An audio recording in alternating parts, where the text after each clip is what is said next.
What's up, Ragin Nation? My name is Alex Yu and you're watching the Ragin Nation show. And this really is just a show where I talk about all the things that matter to me in the world of movies. So, the first thing on my mind is, do you remember a classic Disney cartoon called Snow White and the Seven Dwarfs? Well, apparently there is not only one version being made, not two versions being made, but a third version being made. The first version is Snow White and the Huntsman, which is starring Chris Hemsworth, Charlize Theron, and Kristen Stewart as Snow White. And it is kind of a really different retelling of the story in a more epic fashion involving big battles and knights in armor, and yeah, it looks pretty awesome actually. I saw the trailer for it. I'm gonna leave it for you in the description box below. And there's another version called Mirror Mirror, directed by Tarsem Singh, who directed The Immortals, and is starring Julia Roberts and Armie Hammer. And I don't know a whole lot about this version, but it is coming this year as well. So we have two live action versions of Snow White coming this year. The third version is going to be called The Order of Seven, and it is going to be a martial arts driven retelling of the Disney classic story. Remember that girl from Hannah? Sarah Rares, I can't even pronounce it. Sarah Rares Ronin. Anyways, she's gonna be in this new version. So the reason why I'm excited about is that means the Seven Dwarfs kick ass.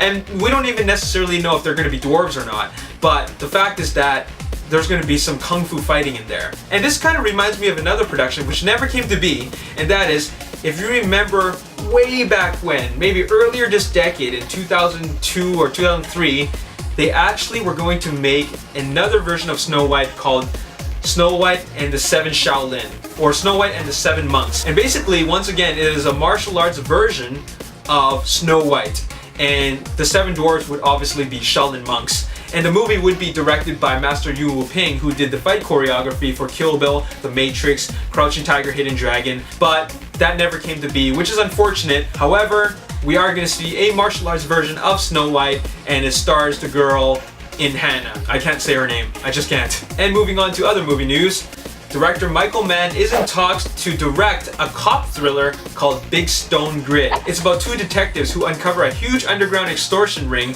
right in New York City. And that's all I know about the production, but that is exciting to me. The reason why is because I think Michael Mann is a really great director for these types of movies. He's made really solid crime dramas. He made Heat, Public Enemies, Collateral, and I think a really underrated Miami Vice.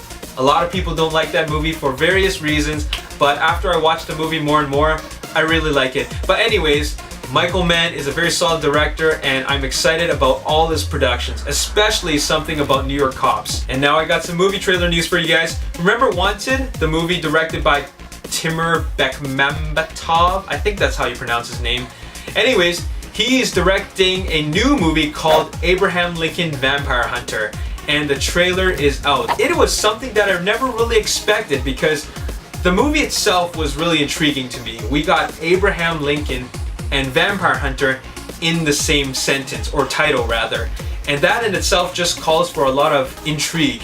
So the teaser trailer is finally out, and I've always read about the production of this, but I never knew what to make of it. So now the trailer is out, and now I have some kind of vision to go with the title, and it is pretty cool. There is some really cool axe swinging moves in it, and it got me pretty excited. The trailer is kind of different from most trailers that I've ever seen, but Timur is actually a very visionary type of stylistic director. I mean, if you look back at Wanted, you'll know that this is a very different director from what we're used to. Speaking of which, I really enjoyed Wanted. I think it's an awesome movie. Click the link in the description box below to see the trailer. And in other movie news, I gotta talk about the production of Ghostbusters 3. Now, it might not mean a whole lot to you guys just because, well, Ghostbusters 3 has been in development hell forever.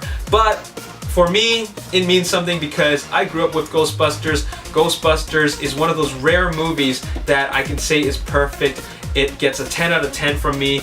And Ghostbusters 3 is happening with or without Bill Murray. That's what Dan Aykroyd has stated, because they wanted to make Ghostbusters 3, however, Bill Murray doesn't really want to make it happen. He's moved on. He said the first two is enough, and there's no reason for him to want to join the production of Ghostbusters 3. So that kind of disappointed a lot of people because Dan Aykroyd wanted the entire team to assemble once again. but that's not happening. But Dan Aykroyd still wants to make a movie, and he decided that they're gonna make it with or without the character of Peter Venkman. Originally, what they had suggested was maybe Bill Murray was going to be playing Peter Venkman's ghost, and that way it'd be less work for him. He'd just be in there as a supporting role briefly, and then that's it. But they decided that's not going to work out, and I think that's actually a really stupid idea. So I think that cutting him out completely would actually work out even better than having his ghost. However, of course, I would rather them have Bill Murray in it. This in no way will ever be better than the original. The original is the best of the two, and I don't think the third one will be better than the first one. They want to make a great story for the third one, but I don't think it'll ever happen. But the movie still might happen. I do love the concept of Ghostbusters. I love the first movie. If they do make it, I will watch it. Essentially, I am a Ghostbusters fan. Whether it's gonna be good, probably not, but I just want to watch it just for the fact that it is a Ghostbusters movie. Right now, all I know is that the original Ghostbusters crew is going to be training a team of younger Ghostbusters, and that's all I know about this new third story. But all I gotta say is that if they're making another Ghostbusters movie, I'm gonna watch it. Anyways, before I go, I want to leave you guys with a question, and that is, will you watch a third Ghostbusters movie? I'm gonna watch it just because it's another movie to watch, but there are some people who are absolutely against it because they are loyal to the original. So I want to know, will you be watching a third Ghostbusters movie, even if it's without Bill Murray? What do you think of the idea of a third Ghostbusters movie? Let me know in the comment section below. And that's all I have to say for this episode of the Ragin Nation Show. If you don't already know, I have a second channel that's devoted to all Transformers news and reviews and all kinds of things related in the world of Transformers. And with that being said, I have some big news that I just announced on my other channel, the Ragin Nation, and that is about Transformers 4. If you do want to know about that, go into my other channel, the Ragin Nation, subscribe and watch that announcement. I'm sure you guys already know, but let's just say that I'm back to doing updates for the next movie. As always, if you enjoyed this video, show me some love by clicking that like button, subscribe to my YouTube channel, like me on Facebook, the Ragin Nation, and also follow my tweets on Twitter at Ragin Nation. If you have any questions you want to send to me directly, tweet them at me and I'll answer them on Twitter Tuesdays. My name is Alex Yu, and thanks for watching another episode of the Ragin Nation Show. I'll see you next time. Peace. And mentioned that he will be directing Transformers 4 for a June 29, 2014 release date, and he's going to make 2 movies for Paramount, and the first one's Pain and Gain.